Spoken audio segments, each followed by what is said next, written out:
Please subscribe my channel, like my video and share also. नमस्कार दोस्तों, मैं राहुल मौर्य स्वागत करते हैं अपने YouTube channel tricky math solution मेरा अवसर में। दोस्तों आज हम लोग समांतर श्रेणी यानी प्रश्नावली 5.2 को लेकर आए हुए हैं। इससे पहले 5.1 वीडियो जो है अपलोड हो चुका है। इस प्रश्नावली के यानी 5.2 के डिस्क्रिप्शन में उसका लिंक दे देंगे हम, आप देख सकते हैं वहाँ।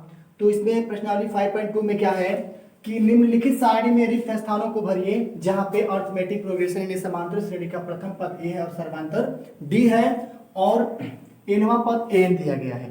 ये आपके पास सारणी दी गई है, आप देख सकते हैं a बराबर इसमें है, d की वैल्यू ये रखा गया, n की वैल्यू ये रखा गया और an की वैल्यू ये रखा गया है। इसमें हमें जो खाली ब्लैंक्स स्थान है, जो रिक्त स्थान है, इसको भरना है। ठीक है, तो देखिए इसमें पूछा गया है कि an की वैल्यू क्या होगी और इसमें चलिए हम लोग क्वेश्चन को सॉल्व करते हैं। सबसे पहले देखिए यहाँ a की वैल्यू दे दी गई है और ये मतलब क्या होता है, प्रथम पद होता है। तो क्यों हम ऐसे लिख सकते हैं पहले में कि प्रथम पद a बराबर कितना 7 मान लेते हैं। प्रथम पद a बराबर कितना हो गया 7, इसमें दिया गया है। पहले वाले क्वेश्चन को हम लोग सॉल्व कर रहे हैं। d यानी d का मतलब क्या होता है, सर्वांतर होता है, यानी यहाँ पे लिख सकते हैं सर्वांतर, और सर्वांतर d बराबर दिया गया कितना 3 दिया गया है। ठीक है, और एक और चीज यहाँ पर n की वैल्यू भी दे दी गई है, यानी n बराबर दिया गया कितना 8। हमें ज्ञात करना है कि an बराबर क्या होगा, अर्थात उसका अंतिम पद क्या होगा, यह हमें ज्ञात करना है। ठीक है, तो देखिए आप समझ सकते हैं कि an जो दिया गया है एक फार्मूला होता है और फार्मूला ये होता है कि an equal to a plus कोष्ठ के अंदर n माइनस 1 इंटू डी होता है, ये सूत्र होता है। तो हम चाहेंगे तो इस सूत्र के अनुसार भी हल कर सकते हैं। तो यहाँ दिया गया है an equal to a plus n minus 1 into D, और आपको अच्छी तरह से पता है कि a जो होता है वो आपका प्रथम पद होता है, जो यहाँ पे लिखा गया कितना 7। n जो होता है आपका, n आपकी संख्या होती है पदों की, यानी अंकों की संख्या n कितनी बार है, और d आपका होता है इसका सर्वांतर। तो चलिए इस वाले सूत्र पे रख करके हम हल करते हैं। तो मान लीजिए यहाँ पे n नहीं पता है तो हमने लिख लिया n इक्वल टू, ठीक है, a की वैल्यू कितना है तो 7 है, यहाँ पे लिखा गया 7 रख लीजिए, और प्लस n माइनस 1, n बराबर दिया गया 8, यहाँ पे 8 माइनस 1 हो जाएगा।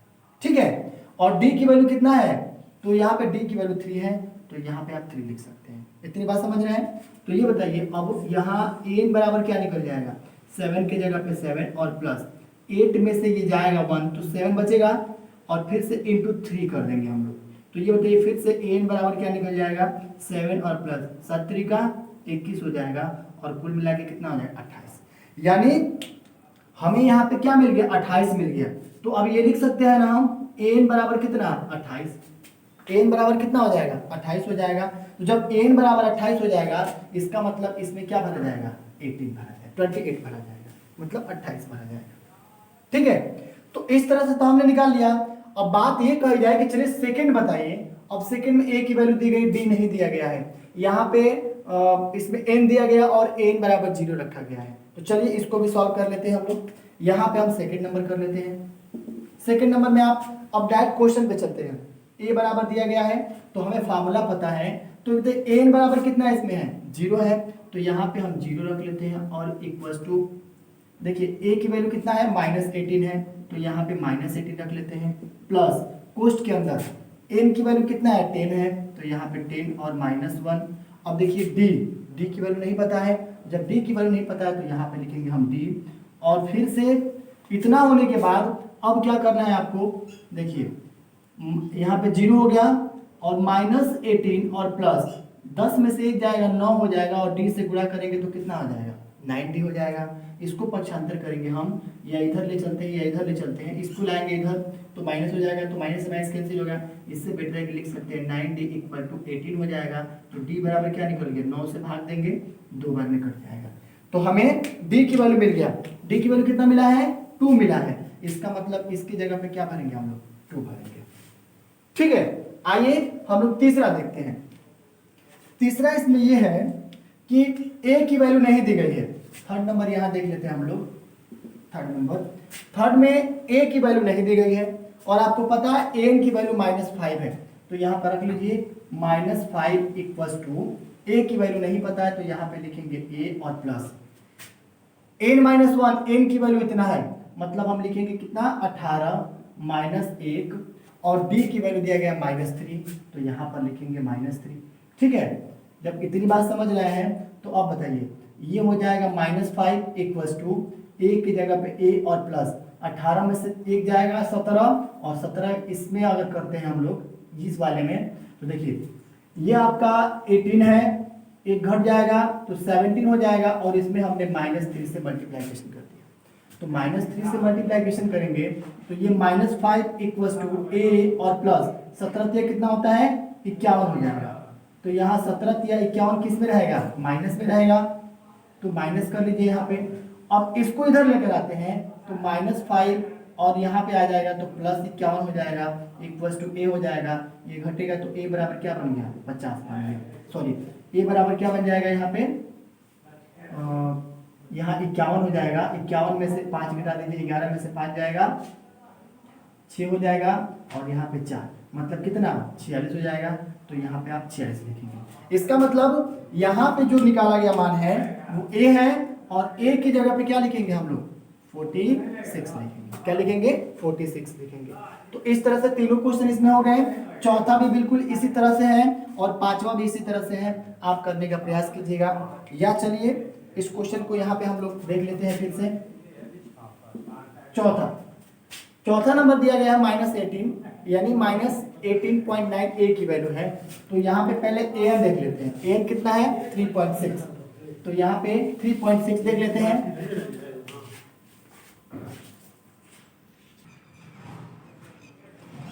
इसके बाद इस चौथे नंबर को देखते हैं हम लोग। चौथे नंबर में आप देखिए थोड़ा सा, जैसे इसमें ये दे दिया गया ए दे दिया गया -18.9, डी दिया गया 22.5 और एन की वैल्यू निकालना है और यहाँ पे एन भी दे दिया गया है। तो चलिए यहाँ पे लिख लेते हैं, एन की वैल्यू पहले लिखते हैं, तो ये हो जाएगा 3.6 इक्वल्स टू, अब देखिए यहाँ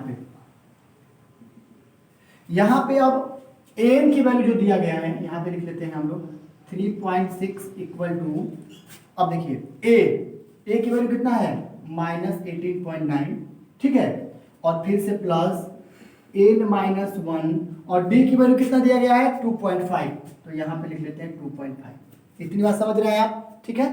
अब देखिए क्या करना है इसमें, इस वाले को इधर लेकर आ जाते हैं डायरेक्टली यहीं पे, तो कितना हो जाएगा ये हो जाएगा 3.6 और ये प्लस में हो जाएगा 18.9 और उसके बाद से इक्वल टू यहाँ पे n-1 और फिर से 2.5 हो जाएगा।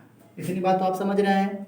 अब देखिए इनको जोड़ेंगे हम तो 18 3 21 9 6 15 यानी कितना हो जाएगा 22.5 बराबर यहाँ पे n-1 हो जाएगा और फिर से इंटू 2.5 किया गया। इनको इधर लाएंगे हम तो ये हो जाएगा 22.5 और बटे में 2.5 इक्वल टू हो जाएगा n-1। इतनी बात समझ रहे हैं आप। इनको जब कटाएंगे हम तो 9 बार में कट जाएगा, तो यहाँ पे n-1 हो जाएगा, या करके लिख सकते हैं हम लोग n बराबर कितना इधर आ जाएगा 1, तो 9 और धन 1 बराबर कितना 10 हो जाएगा। तो n की वैल्यू क्या निकल गया यहाँ पे हो जाएगा n बराबर कितना 10, तो आप चाहेंगे तो यहाँ n की वैल्यू क्या भर सकते हैं 10 भर सकते हैं। इसी प्रकार ये भी हो जाएगा क्वेश्चन, आप कर लेना और नहीं आएगा तो कमेंट करना। या चलिए हम यहाँ पे बता दे रहे हैं, उसको जगह ना होने की वजह से यहाँ 5 नंबर है, पांचवा में देख सकते हैं, बहुत इजी है। उसमें ये दिया गया है a की वैल्यू, n बराबर नहीं दिया गया है, n बराबर हमें ज्ञात करना है। पांचवे में n बराबर नहीं दिया गया है, यही ज्ञात करना है हमको। और आप देख सकते हैं कि a की वैल्यू कितना है, यहाँ a की वैल्यू 3.5 दिया गया है, तो यहाँ लिख सकते हैं 3.5 और प्लस n-1 और इंटू n की वैल्यू दी गई है इसमें, तो यहाँ पे लिख लेते हैं n बराबर कितना 105, तो यहाँ हो जाएगा 105 माइनस 1 और d की वैल्यू 0 है, d की वैल्यू क्या है 0। तो आप समझ सकते हैं कि किसी भी पद में अगर n बराबर 0 d बराबर 0 हो जाता है तो हम इसको सॉल्व करते हैं तो सब में 0 मतलब 0 यहाँ है कोष्ठ के बाहर, तो दोनों में गुणा करने पर 0 ही वैल्यू आएगा। इसका मतलब हम लिख सकते हैं डायरेक्टली n बराबर कितना 3.5। तो अब यहाँ देख सकते हैं, इसको घटाएंगे हम तो कितना हो जाएगा, ये हो जाएगा 3.5 और प्लस ये आपका हो जाएगा 104 और गुणे 0, 0 से गुणा करेंगे तो 0 हो जाएगा, यानी यही ना बचेगा। तो यही मान an की वैल्यू आया है, तो यहाँ पे लिख सकते हैं कितना 3.5। तो ये था क्वेश्चन नंबर 1। आइए इसके बाद देखते हैं क्वेश्चन नंबर 2 कैसे होता है।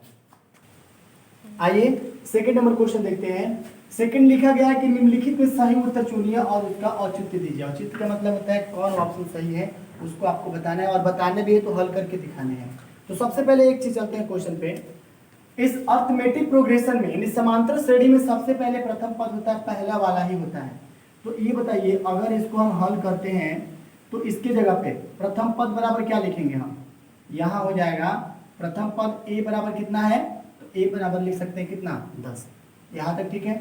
अब इसी में हम निकालते हैं सर्वांतर। क्या निकालेंगे, सर्वांतर, और सर्वांतर आपका d होता है। d बराबर होता क्या है कि दूसरे पद में से पहले पद को घटा लेते हैं, दूसरे पद में से पहले पद को घटाएंगे। तो ये बताइए 7 में से अगर हम 10 घटाएंगे तो क्या बन जाएगा, -3 बनेगा ना। यहाँ तक तो आपने समझ लिया। अब देखिए क्या पूछा गया, तीसरा पद पूछा गया है, यानी हम कह सकते हैं कि n बराबर कितना है 30 है, n बराबर 30 है। तो आइए हम लोग इसके अंतिम पद वाले सूत्र पर प्रयोग करते हैं। मतलब क्या कि an इक्वल टू होता है a प्लस पोस्ट में n माइनस 1 इंटू डी, ये सूत्र होता है। इस सूत्र के हिसाब से ही हम इसको सॉल्व करेंगे। तो देखिए n की वैल्यू दिया गया है कितना 30 दिया गया है ना, तीसरा पद तो ही निकालने हैं। तो यहाँ पे लिखेंगे हम a, यहाँ पे लिख सकते हैं हम लोग a30 इक्वल टू लिख सकते हैं। a की वैल्यू कितना है 10 है, तो यहाँ पे लिखेंगे आप 10 प्लस n की वैल्यू कितना है, अभी आपने निकाला 30, तो यहाँ पे 30 और माइनस 1 सूत्र में d की वैल्यू कितना है -3 है। ये तो क्वेश्चन के हिसाब से समझ रहे हैं आप। अब ये बताइए अगर यहाँ पे a30 की वैल्यू पूरा निकालना है तो 10 की जगह पे 10 और प्लस 30 में से 1 जाएगा तो यहाँ 29 हो जाएगा, और 29 में -3 से हमें मल्टीप्लीकेशन करना है इनटू यहाँ पे 29 और गुणे -3। ठीक है, तो देखिए a30 इक्वल टू 10 के जगह पे 10 और प्लस 3 27 के साथ हासिल 2 और 3 × 6 तो कितना हो जाएगा 8। तो ये माइनस में हो जाएगा ना, तो माइनस प्लस माइनस ही होता है, तो डायरेक्ट हम क्या करेंगे यहाँ पे माइनस ही लिख लेंगे। तो ये बताइए a30 की जो वैल्यू आ गई वो कितना आ गया 87 में से 10 घटेगा 87, चूंकि ऋणात्मक बड़ा है और छोटा है तो ये हो जाएगा -77। अब बताइए -77 इसमें कहीं दिख रहा है, ये है, तो इसको हम क्या करेंगे आंसर बना लेंगे। ठीक है, तो आइए देखते हैं इसका दूसरा नंबर क्वेश्चन। आइए देखते हैं हम लोग इसका सेकंड नंबर दूसरा वही क्वेश्चन है, सेकंड नंबर देखना है हमें। तो ये बताइए इस वाले क्वेश्चन में भी आपको दिख रहा है a बराबर कितना है -3, थोड़ा सा एडवांस बनिए, मतलब पहला प्रथम पद -3 दे दिया गया है, और वही d बराबर कितना हो जाएगा, तो d बराबर निकालेंगे तो देखिए इसमें से इसको घटाना है ना, तो ये हो जाएगा -1/2 और फिर से माइनस, और ये क्या बन जाएगा -3। तो ये बताइए इसको हम क्या लिख सकते हैं -1/2 माइनस माइनस प्लस हो जाएगा, और यहाँ पे 3 लिख सकते हैं हम। तो जब 3 लिख देंगे तो 3 दूना का 6, यानी -1 और +6 बटा में कितना 2 बराबर हो जाएगा, तो ये हो जाएगा 5/2, यानी d की वैल्यू कितना बन गया 5/2। ठीक है, अब जब d की वैल्यू निकल गया a की वैल्यू निकल गई तो हम लोग यहाँ लिखेंगे, और एक और चीज लिख ले रहे हैं n बराबर कितना दिया गया है 11 दिया गया है, n बराबर कितना है 11 दिया गया है। इस चीज को आप समझिएगा।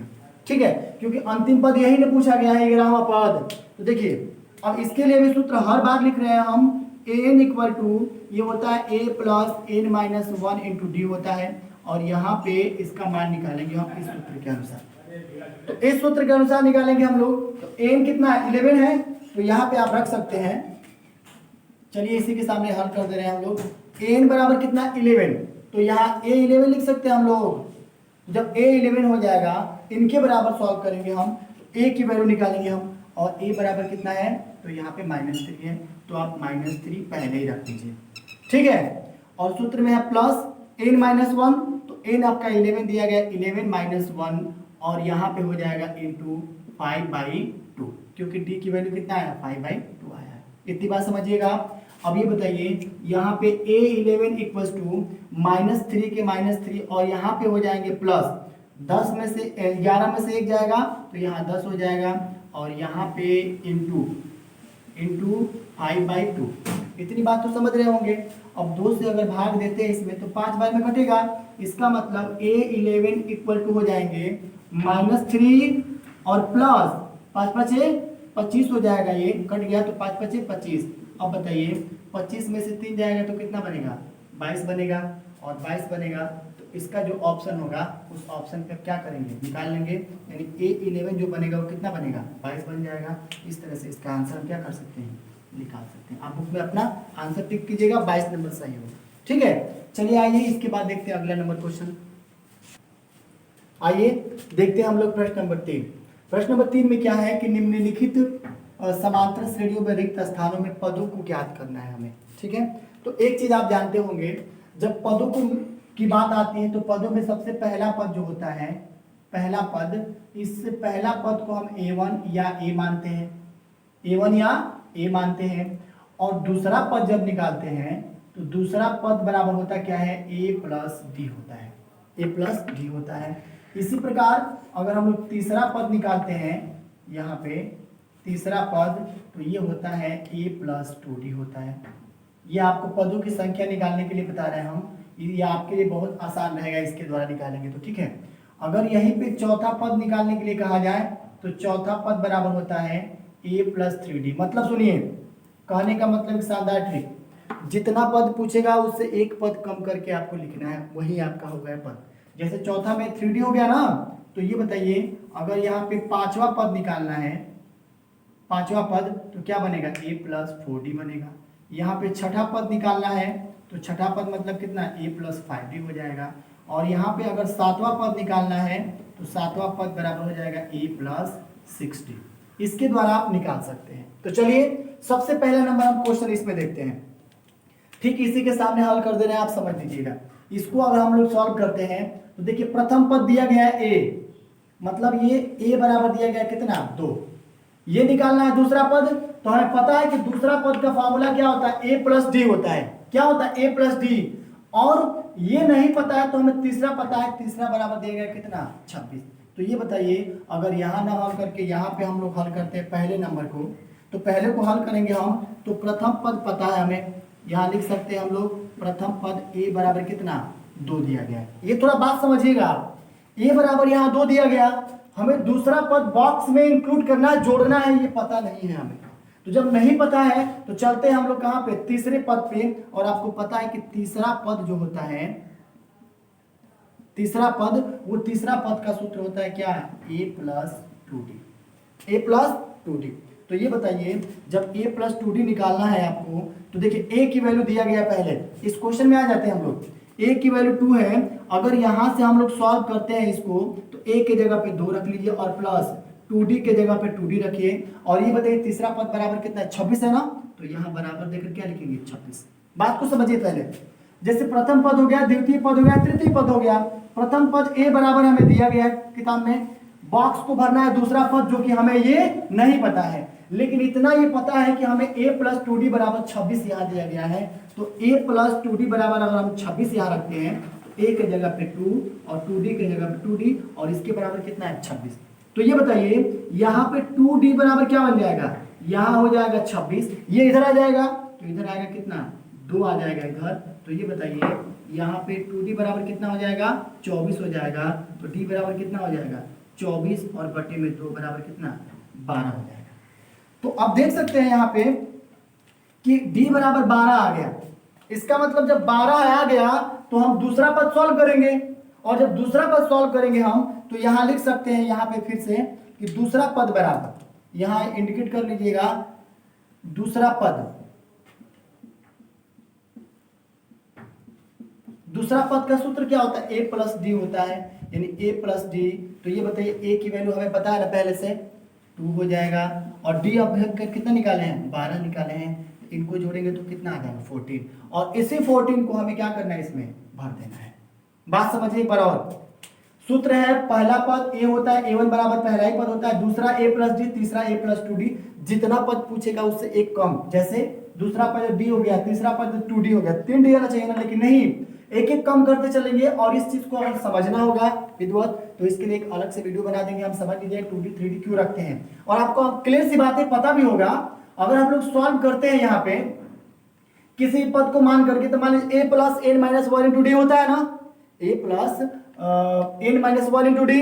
एन की वैल्यू अगर कोई मान मानते हैं, उसमें अगर घटाने के बाद जो शेष बचता है वही मान क्या करते हैं, डी से मल्टीप्लिकेशन। तो तीसरा पद आपका 2D हो जाएगा। तो देखिए प्रथम पद आपने a निकाल लिया है, ये नहीं पता है 3D लेकिन पता है a प्लस 3D की वैल्यू, तो हम 3D बराबर यानी तीसरा पद बराबर 2D हो जाएगा ना, तीसरा पद। तो यहाँ पे 2 प्लस 2D मतलब ये तीसरा पद a प्लस 2D है, 2 प्लस 2D। तो 2 कहाँ से आया, a की वैल्यू रख दिया d की जगह पे d, और इतने के बराबर 26 ऑलरेडी दिया था। जब दिया था तो ये रखने के बाद जितना आया है वही d की वैल्यू है, और इसको दूसरा पद निकालेंगे तो a प्लस d मतलब 2 धन 12 बराबर कितना 14 हो जाएगा। इस टाइप से क्या बन जाएगा, इसका आंसर हो जाएगा। ठीक है, आइए इसके बाद ये वाला देख लेते हैं हम लोग। यहाँ पे हम लोग सेकंड देखते हैं, थोड़ा सा दिमाग लगाएंगे काम हो जाएगा। यहाँ ये बताइए हमें a की वैल्यू नहीं पता है, a की वैल्यू नहीं पता है, लेकिन पहला पद तो नहीं पता है और साथ ही साथ हमें दूसरा पद पता है। दूसरा कितना है, यहाँ पे 13 दिया गया है, कितना 13। तो ये बताइए जब यहाँ पे दूसरा पद भी दिया गया है, सॉरी पहला पद नहीं दिया गया, दूसरा दिया गया, तीसरा दिया गया, चौथा दिया गया है, ये नहीं दिया गया, चौथा दिया गया।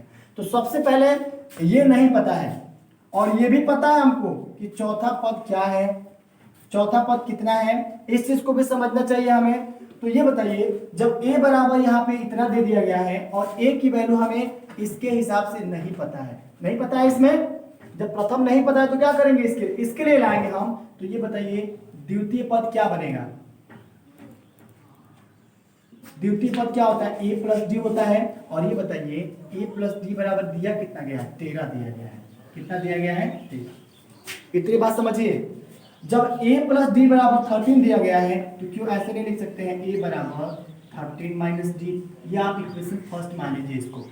अब थोड़ा सा यहाँ आते हैं, ये भी नहीं पता है हमें, लेकिन ये पता है पहला दूसरा तीसरा चौथा, और चौथा के लिए सूत्र क्या होता है 3D होता है, कितना होता है 3D होता है। तो चलिए यहाँ पे हम लोग लिख लेते हैं चौथा पद बराबर, तो बताइए चौथा पद बराबर a प्लस डी होता है ना, a प्लस 3D होता है। तो अब बताइए a की वैल्यू हमें अब मिल गया है कितना, इतना। अगर ये भी पता होना चाहिए कि चौथा पद बराबर 3 दिया गया है, तो पता है क्या, पता है इसमें दिया गया है कितना 3 दिया गया है ना, तो हम यहाँ लिख सकते हैं इतने के बराबर कितना 3 लिखा गया है। तो ये बताइए अगर हम इसकी जगह पे इतना पूरा वैल्यू रखते हैं, इसकी जगह पे इतना वैल्यू रखेंगे तो कितना हो जाएगा, ये हो जाएगा 13 माइनस डी और प्लस 3D इक्वल टू कितना 3 हो जाएगा। इतनी बात समझ रहे हैं आप, बात समझिए। हमने यहाँ पे प्रथम पद को नहीं देखा है ही नहीं, इसमें द्वितीय पद है 13, तो द्वितीय पद हमने लिखा है a प्लस डी बराबर 13। अब इसको पक्षांतर करेंगे तो a बराबर 13 माइनस डी हो जाएगा, इक्वेशन फर्स्ट हो जाएगा। लेकिन इसके बाद से ये वाला मान नहीं दिया गया, ये दिया गया है, तो हमने चौथा पद लिखा है a प्लस 3d बराबर 3। क्लियर है। अब देखिए यहाँ पे ये काम करना है कि जो a की वैल्यू हमने यहाँ पे माना है समीकरण 1 से, उस a की वैल्यू इसकी जगह पे पुट कर देते हैं। a की जगह कितना हो गया 3 माइनस डी और प्लस 3d है, और इतने के बराबर आप देख रहे हैं कितना है 3 है, तो 3 लिखा गया। इतनी बात क्लियर है, ठीक है। अब देखिए क्या करना है, इसमें से अगर ये घटेगा 3d में से d घटेगा तो कितना बनेगा, 3d में से d घटेगा तो 2d बचेगा, और 2d बराबर यहाँ पे 3, ये इधर आ जाएगा तो माइनस 13 हो जाएगा। तो बताइए 2d बराबर कितना हो जाएगा, ये हो जाएगा माइनस 10, तो d बराबर कितना हो जाएगा माइनस 10/2 इक्वल टू कितना माइनस 5, यानी d बराबर कितना बन गया माइनस 5। हमने यहाँ पे d की वैल्यू निकाल लिया। अब ये बताइए अगर हम ये कहते हैं कि a की वैल्यू ज्ञात कर लीजिए, दोनों ज्ञात कर लेते हैं, तो ये बताइए d का मान, यहाँ लिख लीजिएगा d का मान हम लिखते हैं समीकरण नंबर 1 में रखने पर, समीकरण नंबर 1 में रखने पर, तो यहाँ आ रहे a की जगह पे, तो a की जगह पे आपका a हो जाएगा, ठीक है। और 13 लिखा गया, 13 की जगह पे 13 और माइनस d की वैल्यू कितना है -5 है ना, तो जब -5 है और पहले से ऑलरेडी माइनस है तो माइनस माइनस क्या बन जाएगा 5 बन जाएगा, प्लस बन जाएगा। 13 और 5 कितना होता है 18। इसका मतलब a बराबर कितना निकल गया 18 निकल गया, a बराबर कितना निकल गया 18। हमने प्रथम पद निकाल लिया कितना 18।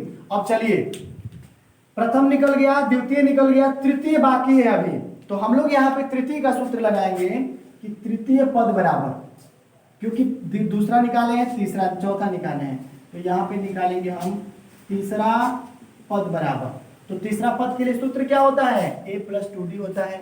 तो यहाँ लिखेंगे हम लोग a प्लस 2d।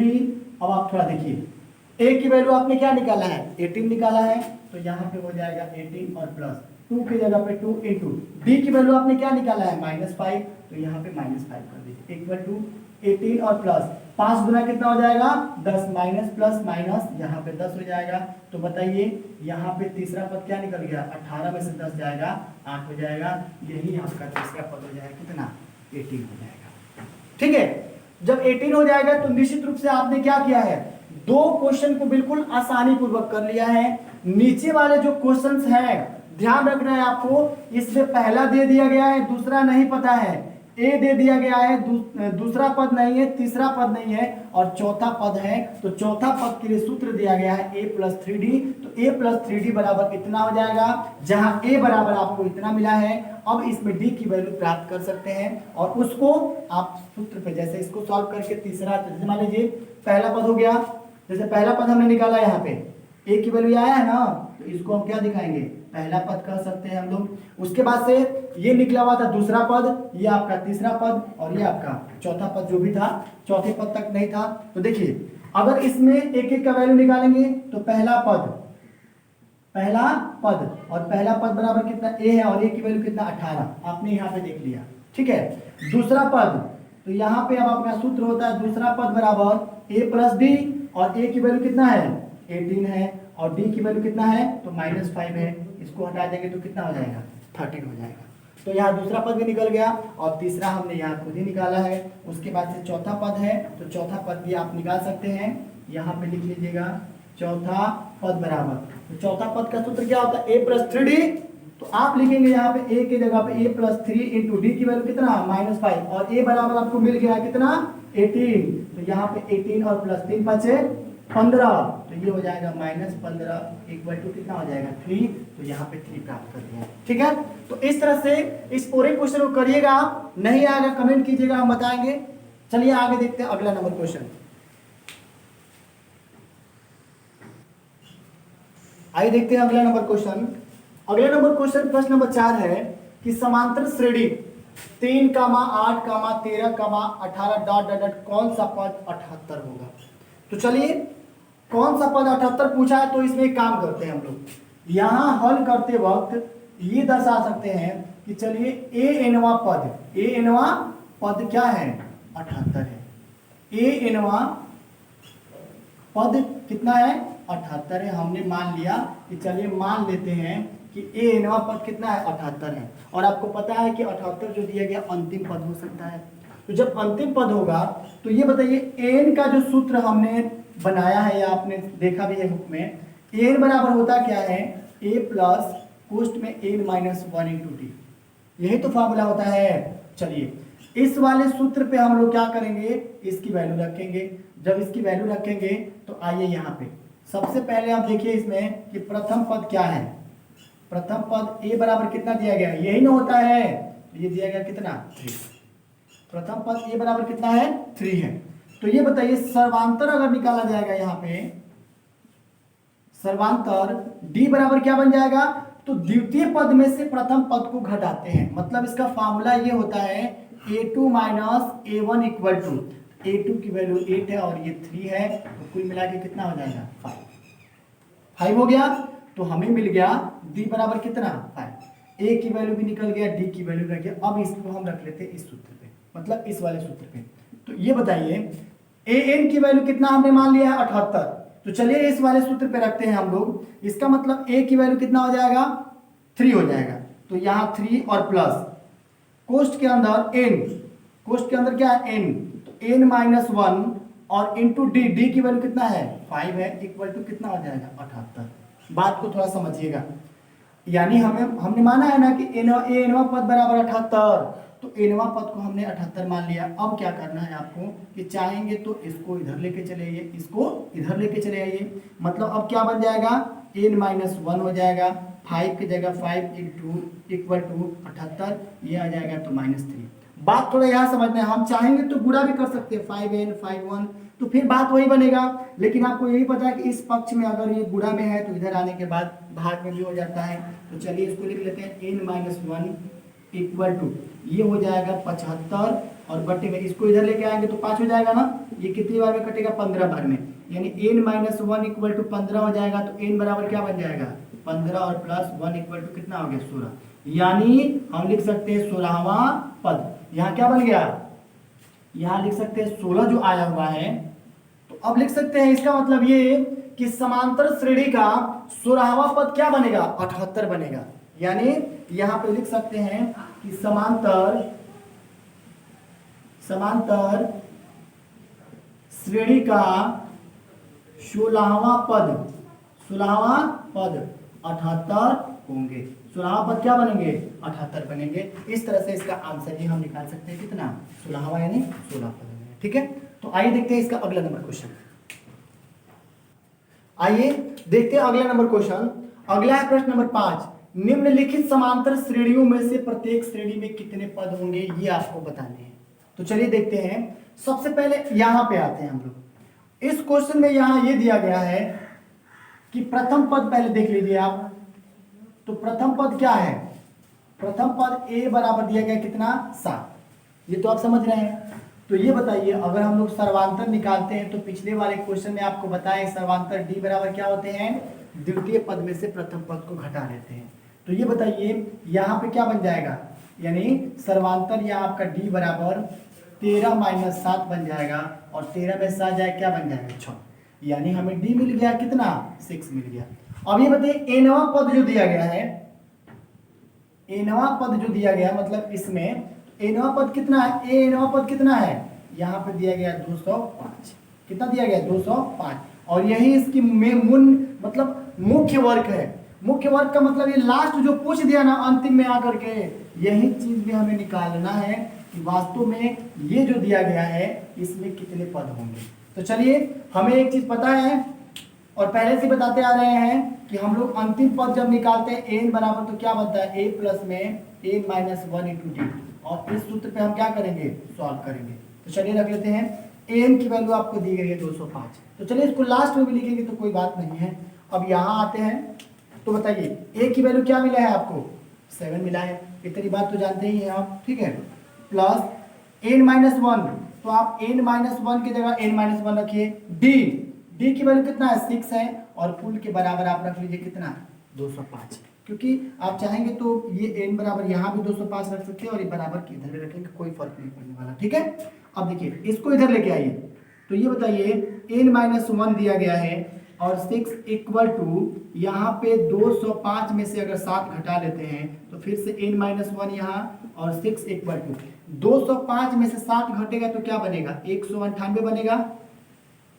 तो जब यहाँ पे 198 बन जाएगा तो हम ये भी जानते हैं कि n माइनस 1 इक्वल टू हो जाएगा 198 बटे में 6, इसीलिए हम 6 से इसमें गुणा नहीं करेंगे तो 6 n हो जाएगा, 6 एकम 6, फिर 6 को ऐसे ले जाएंगे, फिर 6 से भाग देंगे तो n का। इससे बेटर है इसका सीधा गुणा है तो भाग कर दीजिए। अब देखिए कितनी बार में कट रहा है 36 18 और एक चला गया, फिर 36 18, इसका मतलब n माइनस 1 इक्वल टू 33। तो आप देख सकते हैं कि n बराबर कितना हो जाएगा 33 प्लस 1 बराबर कितना 34, तो 34 निकल गया। इसका मतलब ये कह सकते हैं कि निम्नलिखित समांतर श्रेणियों में से प्रत्येक श्रेणी में कितने पद हैं, तो लिख सकते हैं यहाँ पे कि पदों की संख्या कितना हो जाएगा 34 हो जाएगा और यही इस क्वेश्चन का क्या है आंसर है। तो ये तो था इसका पहला नंबर।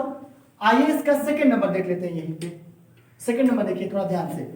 यहां आपको प्रथम पद क्या दिया गया है, प्रथम पद कितना दिया गया 18, आपने यहाँ प्रथम पद को 18 मान लिया है, ठीक है। अब यहाँ पे अगर हम ये कहते हैं कि चलिए सर्वांतर बताइए, तो सर्वांतर d बराबर क्या बन जाएगा, दूसरे में से पहले को घटाने हैं, तो दूसरे में से पहले को घटाएंगे तो दूसरा आपका दिया गया 15 सही 1/2 में से हम 18 को घटा देंगे। अब थोड़ा सा ये फ्रैक्शन जो है मिक्स वाले में है नहीं, मिश्र भिन्न में है, तो इसको क्या करेंगे हम विषम भिन्न में कन्वर्ट करेंगे। तो कितना हो जाएगा 15 29 और 1 31 हो जाएगा, 31 और बटे में 2 और माइनस 18। तो बताइए बराबर में क्या बन जाएगा 18 दूना का 36, तो यहाँ पे अब हो जाएगा 31 माइनस 36 और बटे में कितना 2। अब बताइए 31 में से अगर 36 जाएगा तो क्या बनेगा -5 और बटे में 2, यानी डी बराबर क्या निकल गया -5 बटे में 2। इतना तो क्लियर है। तो जब आपको ए मिल गया, ये प्रथम पद जो मिला है ए बराबर 18 और डी बराबर -5 बटे 2, तो क्यों नहीं हम 47 पद के लिए सॉल्व करेंगे। और 47 पद के लिए सॉल्व करेंगे तो आपको पता है जैसे इसमें 205 के लिए किए थे इस वाले सूत्र पे, ठीक उसी सूत्र पे इसको भी सॉल्व करेंगे। तो चलिए लिख लेते हैं हम ए बराबर कितना 18 और प्लस कोष्ठ के अंदर n-1 और इंटू डी बराबर कितना -5/2 इक्वल्स टू यहाँ पे हो जाएगा -47। यहाँ तक ठीक है। अब देखिए फिर से इसको ले चलते हैं इधर, तो ये हो जाएगा n-1 और यहाँ देखिए फिर से अभी इसको गुणा नहीं कर रहे हैं हम, यहाँ पे गुणा नहीं कर रहे हैं हम इसमें, क्योंकि हमें पता है कि इसको इधर ले जाकर देखना पड़ेगा कटने वाला है कि नहीं, नहीं कटने वाला तो फिर तो गुणा करना ही करना है। तो बताइए -47 ये इधर आ जाएगा तो भी तो -18 होगा, तो n-1 और यहाँ पे -5/2 इंटू में है तो इक्वल टू कितने हो जाएंगे ये 8 7 15 और 4 1 5 और 1 6 -65 हो जाएगा।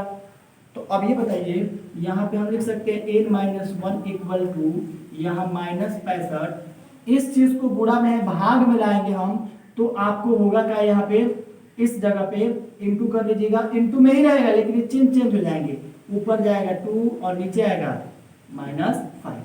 अब कटा दीजिए इसको, ठीक है, इस माइनस को लेकर के, तो 5 से कटेगा 13 5 65, तो n-1 इक्वल टू क्या बन जाएगा 13 बार में कटेगा ना, तो -13 और इंटू -2, तो ये कितना हो जाएगा 13 दूना का 26। तो ये बताइए n-1 इक्वल टू 26 हो गया, 13 दूना 26, तो n बराबर क्या बन जाएगा 26 और ये हो जाएगा +1 बराबर कितना 27। तो अब देखिए यहाँ पे n की वैल्यू 27 आ गया, तो हम यहाँ पे लिख सकते हैं कि श्रेणियों में प्रत्येक श्रेणी की कितने पद हैं, तो लिख सकते हैं कि पदों की संख्या और पदों की संख्या वही होता है जो लास्ट में आंसर के रूप में आता है। तो यहाँ लिख सकते हैं कितना 27, इस सेकेंड नंबर का क्या था आंसर था। ठीक है, तो इस तरह से पहला दूसरा हमने क्वेश्चन कर लिया। आइए इसके बाद से 5 नंबर है तो हम 6वां नंबर क्वेश्चन देखते हैं। ओके आइए,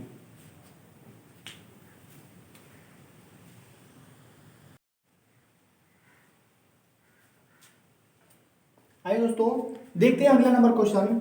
अगला नंबर क्वेश्चन है कि क्या समांतर श्रेणी 11, 8, 5, 2 का एक पद -150 है, अगर है तो क्यों। सबसे पहले हम एक काम करते हैं, इनका समांतर निकाल लेते हैं कि एक दूसरे के बीच में समांतर क्रम में है कि नहीं। तो ये बताइए समांतर क्रम में निकालने का मतलब, देखिए पहले सबसे पहले क्या करते हैं हम लोग, एक काम कर लेते हैं, इसमें हम निकाल लेते हैं प्रथम पद a बराबर, प्रथम पद a कितना है 11 दे दिया गया है। ठीक है, तो हमें ये भी पता है कि इसका जो सर्वांतर होता है वो आपका d होता है, और सर्वांतर d क्या होता है, इसमें से ये घटा देंगे, मतलब 8 - 11 इक्वल टू कितना हो जाए -3। तो हमने d को प्राप्त कर लिया कितना -3 को। तो इसका मतलब ये समझ में आ रहा है कि जो सर्वांतर है वो निश्चित रूप से -3 ही होने चाहिए, अगर नहीं तो चलिए यहाँ पे कुछ हद के लिए चेक कर लेते हैं। मतलब पहला a2 - a1 इक्वल टू 8 है, तो 8 - 11 बराबर कितना बन जाएगा -3। दूसरा आपका a3 - a4 होता है, सॉरी यहाँ पे a3 - a2 होता है, और a3 - a2 निकालेंगे तो a3 की वैल्यू कितना है 5 है, और उसमें से अगर -8 को करते हैं तो -3 हो जाएगा। यहाँ तक तो ठीक है। अगर यहाँ पे हम कहें कि a4 - a3 इक्वल टू कितने हो जाएंगे, तो a4 की वैल्यू कितना है 2 है, और उसमें से 5 को घटाएंगे तो क्या बनेगा -3। इसका मतलब ये तीनों क्रम किस में है, समांतर में है, और जब समांतर में है तो निश्चित रूप से इसको हमें हल करना जरूरी पड़ जाएगा। मतलब जो एक पद दिया गया है -150, तो देखिए -150 जो दिया गया है वो आपका nवां पद हो जाएगा, यानी nवां पद कितना है -150। यहाँ तक तो ठीक है। हम सूत्र लगाते हैं, और सूत्र पहले से ही लिखते आ रहे हैं हम कि हमें पता है कि n बराबर होता है a प्लस कोष्ठ के अंदर n - 1 और इंटू क्या होता है d। इसी सूत्र पे हल करना है हमको। तो ये भी बताया हम कि जो ये आपका एन होता है, चाहेंगे तो इसको इधर भी लिख सकते हो, इधर भी लिखेंगे, कोई प्रकार का फर्क नहीं पड़ने वाला है। तो चलिए सॉल्व करते हैं। यहाँ पे ए की वैल्यू कितना 11 मिला है हमें, तो हम यहाँ पे 11 लिख लेते हैं। 11 प्लस n माइनस 1, तो हम लिखेंगे n माइनस 1 ऐसे ही लिख देंगे। और d की वैल्यू आपने क्या निकाला है -3, तो -3 तो यहाँ पे हो जाएगा इंटू यहाँ पे -3 हो जाएगा। और कुल के बराबर कितना है, तो -150 के बराबर है।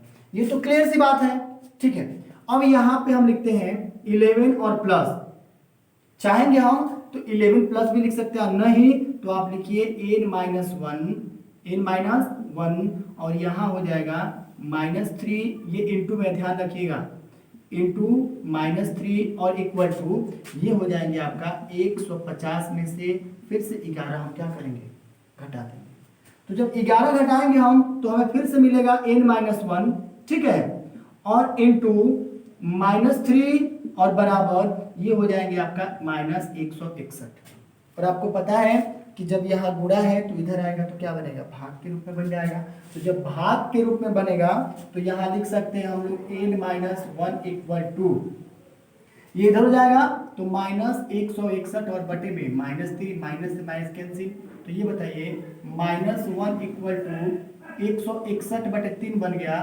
तो n बराबर क्या बन जाएगा 161 और बटे में यहाँ पे 3 हो जाएगा और प्लस कितना हो गया 1 हो गया।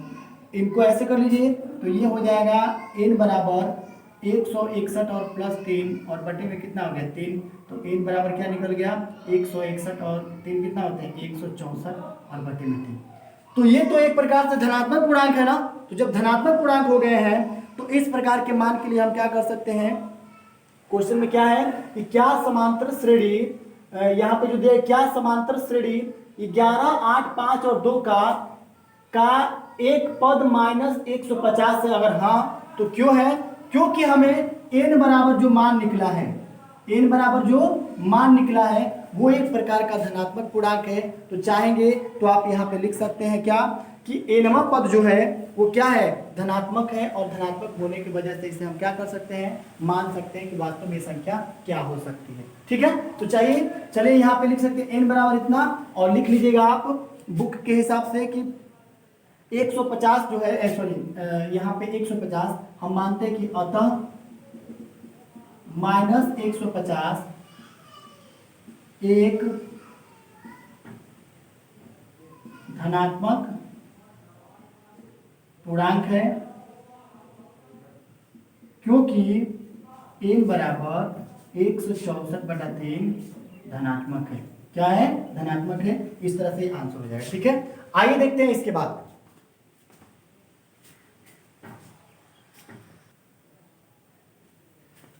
तो आइए दोस्तों देखते हैं अगला नंबर क्वेश्चन 7 नंबर है कि उस समांतर श्रेणी का 31वां पद ज्ञात कीजिए जिसका 11वां पद आपका 38 दिया गया है और 16वां पद कितना है 73 दिया गया है।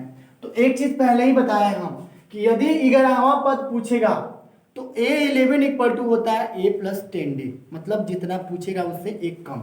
इस बात को ध्यान रखिएगा, ठीक है। तो चलिए 31वां पद ये है, 11वां पद ये है और 38, 11वां पद का मान दिया गया 38 और 16वां पद का मान दिया गया कितना 73। तो सबसे पहले यहाँ पे इस क्वेश्चन को सॉल्व करने से पहले एक चीज लिखेंगे हम,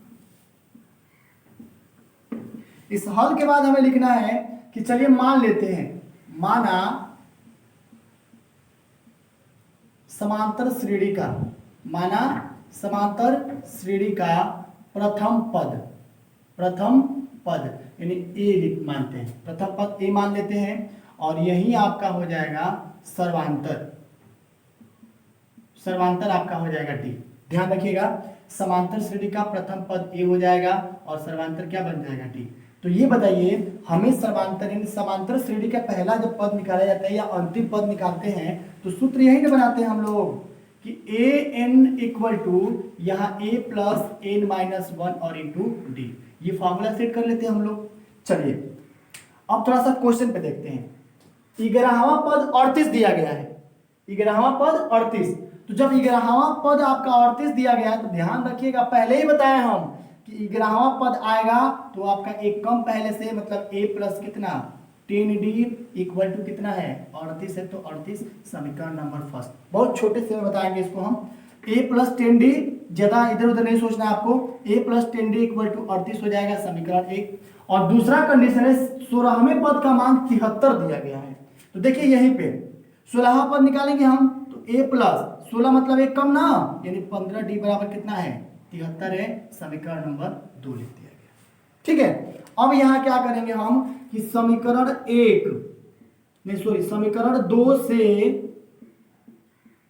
समीकरण 1 को घटाने पर, समीकरण 2 से समीकरण 1 को घटाने पर, तो चलिए इस क्वेश्चन को फिर से हल करते हैं। यहां लिख लीजिए a प्लस यहाँ पे 515d इक्वल टू 73।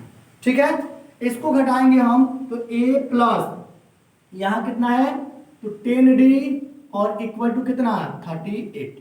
अब सब्ट्रैक्ट करेंगे मतलब घटाएंगे, तो चेंज करेंगे, ये भी चेंज हो जाएगा और ये भी चेंज हो जाएगा। तो ये बताइए, ये तो क्रॉस हो जाएंगे, 15d में से 10d घटेगा तो क्या बनेगा 5d बनेगा, और 5d के बराबर हम लिख सकते हैं 73 में से 38 जाएगा, 13 में से 8 जाएगा तो 5 हो जाएगा, 6 में से 3 जाएगा तो कितना बनेगा 3। इतना बात समझ में आ रहा है? तो ये बताइए यहाँ अगर यहीं पे कटा लेते हैं छोटे से में ही, तो d बराबर 5 7 35, d की वैल्यू 7 आ गया यहाँ पे। तो जब आप यहाँ पे d की वैल्यू 7 प्राप्त कर लिए हैं, तो यहाँ एक बार लिख लीजिए कि d बराबर हमें क्या मिल गया 7 मिल गया। ठीक है, अब एक काम करते हैं, और इस d का मान, जो भी d का मान आया है उसको हम किसी एक इक्वेशन में रखेंगे। चलिए इसी में रख लेते हैं, चाहेंगे तो इसमें भी रखेंगे, तो किसी प्रकार का फर्क नहीं पड़ेगा, हमें a का मान ज्ञात करना है। ठीक है, तो यहां लिखिएगा d का मान समीकरण नंबर 1 में रखने पर, d का मान समीकरण नंबर 1 में रखने पर, तो चलिए d का मान हम इस वाले इक्वेशन में रखते हैं। तो जहां a है वहां a रहने दीजिए, और प्लस d के यानी 10 की जगह पे 10 इंटू d की वैल्यू 7 आया है और बराबर कितना है 38 है। इतना तो क्वेश्चन में है। तो ये बताइए यहाँ पे a प्लस में 10 7 कितना हो जाएगा 70 बराबर कितना 38, तो a बराबर क्या बन जाएगा 38 और माइनस 70, तो a बराबर क्या बन जाएगा 38, 70 में से 38 जाएगा तो कितना बनेगा, यहाँ पे लिख सकते हैं 70 और माइनस 38, 10 में से 8 जाएगा 2, 3 में से 3 गया, 6 में से 3 जाएगा 3, यानी ये माइनस में ये प्लस में है ना, तो माइनस 32 हो जाएगा। कितना बनेगा माइनस 32। तो अब यहाँ देखिए हमने a का भी मान निकाल लिया कितना माइनस 32, यानी हम लिख सकते हैं यहाँ पे क्या a बराबर माइनस 32। इसको हाईलाइट कर दे रहे हैं ताकि आपको समझ में आ जाएगा। तो अब देखिए आपने d का भी मान निकाल लिया और a का भी मान निकाल लिया। अब क्वेश्चन में ये पूछा गया है कि आप 31वां पद ज्ञात कीजिए। तो आपको ये भी पता है कि यदि हम a 31 निकाल रहे हैं तो इसका फार्मूला a प्लस में क्या बनेगा 30d, यही ना फार्मूला होता है इसका। तो a प्लस 30d निकल गया, तो चलिए इसको भी निकाल लेते हैं हम लोग। तो यहाँ पे a 31 बराबर a के जगह पे क्या रहेगा, तो a के जगह पे आप लिखेंगे माइनस 32, तो यहाँ माइनस 32 कर दीजिए, यहाँ पे हो जाएगा माइनस 32 और प्लस 30 की जगह पे 30 और इंटू d की वैल्यू कितना है 7 आया हुआ है, तो यहाँ पे लिखेंगे आप 7। तो ये बताइए a31 इक्वल टू कितना हो जाएगा, तो ये माइनस 32 और प्लस 7 तरीका कितना होता है 180, सॉरी 7 तरीका 21 210 हो जाएगा ना। अब आपको 210 मिला है, तो आप चाहेंगे तो 210 में से माइनस करके 32 को घटा दीजिए। यहाँ पे 10 10 में से 2 जाएगा 8 हो जाएगा, यहाँ हो जाएगा फिर से 10 10 में से 3 जाएगा 7 हो जाएगा, और यहाँ पे हो जाएगा 1 मतलब कितना 178, यानी हम लिख सकते हैं यहाँ पे कितना 178, यानी एक का जो 31वां पद है उसका मान कितना आ गया 178। और यही पूछ रहा था कि समांतर श्रेणी का 31वां पद, तो आप लिख सकते हैं कि अतः समांतर श्रेणी का 31वां पद कितना हो जाएगा 178 होगा, और यही इसका क्या बन जाएगा आंसर बन जाएगा। ठीक है, तो चलिए ये था क्वेश्चन नंबर 7। आइए इसके बाद देखते हैं एक और क्वेश्चन।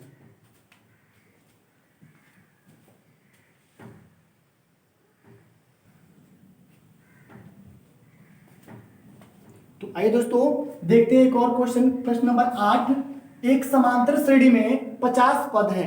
कितने पद हैं? 50 पद हैं, जिसका तीसरा पद 12 है और अंतिम पद कितना दिया गया है? 106 है। तो इसका 29वां पद ज्ञात करना है हमें। एक समांतर श्रेणी है जिसमें 50 पद है और जिसका तीसरा पद दिया गया है 12 और उसका अंतिम पद 106 है। तो आपको बताने हैं कि 29वां पद क्या होगा। तो सबसे पहले जो चीज नहीं पता है उसके बारे में लिखेंगे हम यहाँ। तो यहाँ पे लिखेंगे हल, और हल में लिखेंगे कि माना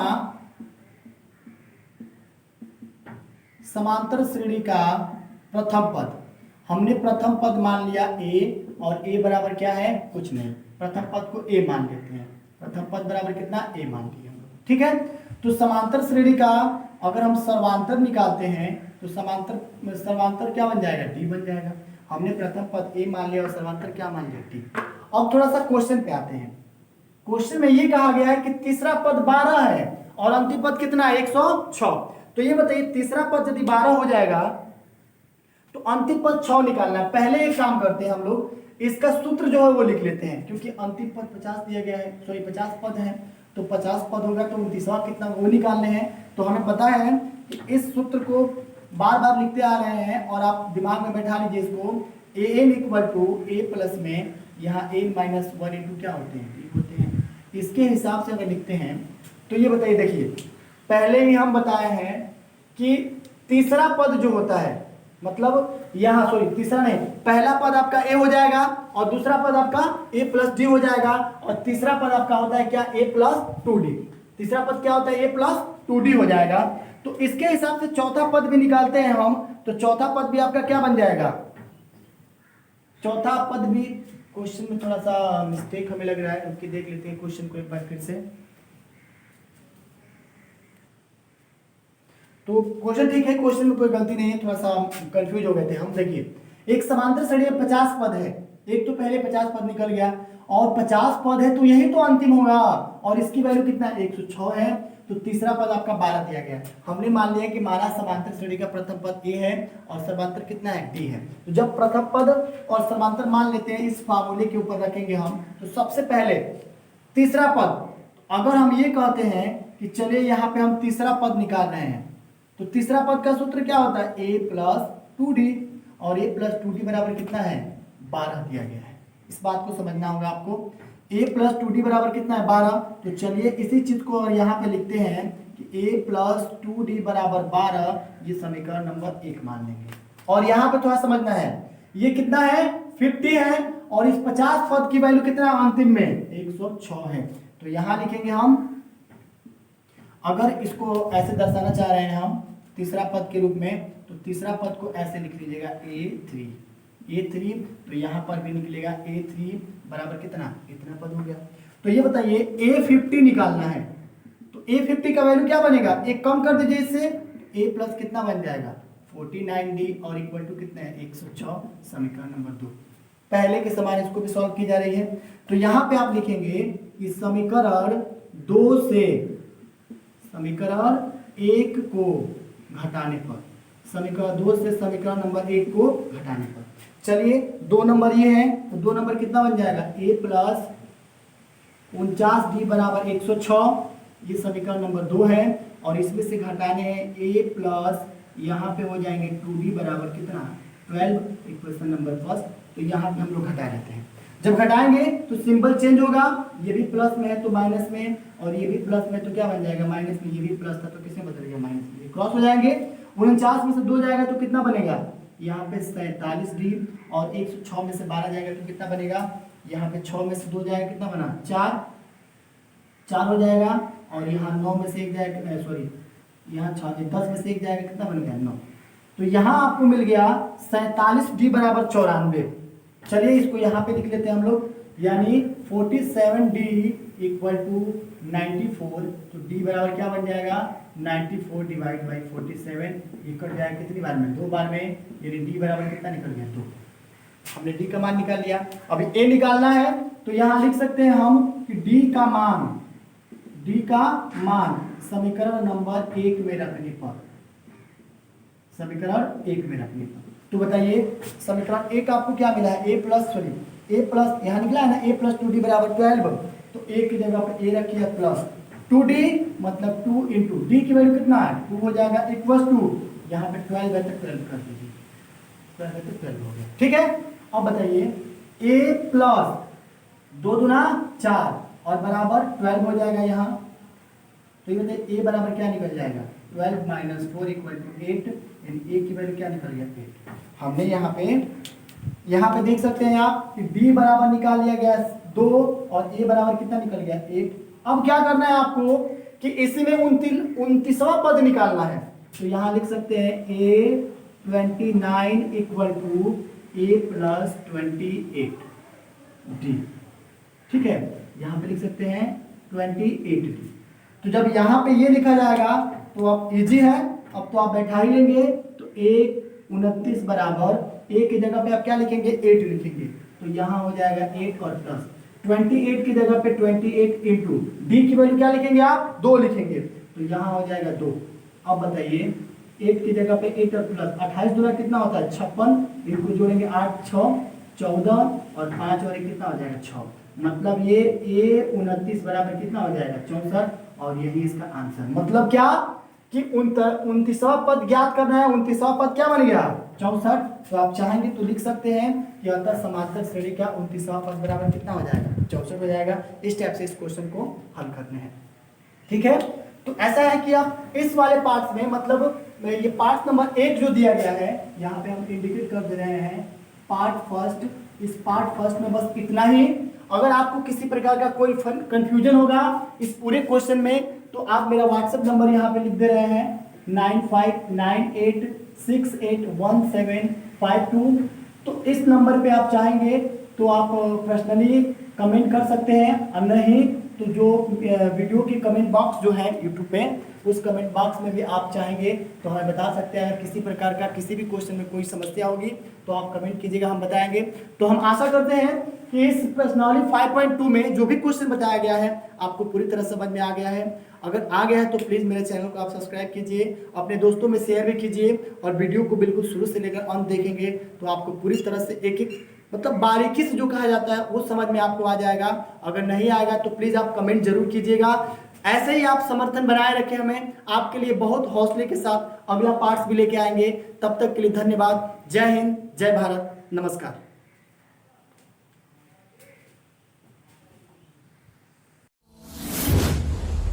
Thank you for watching my video, and next video coming soon.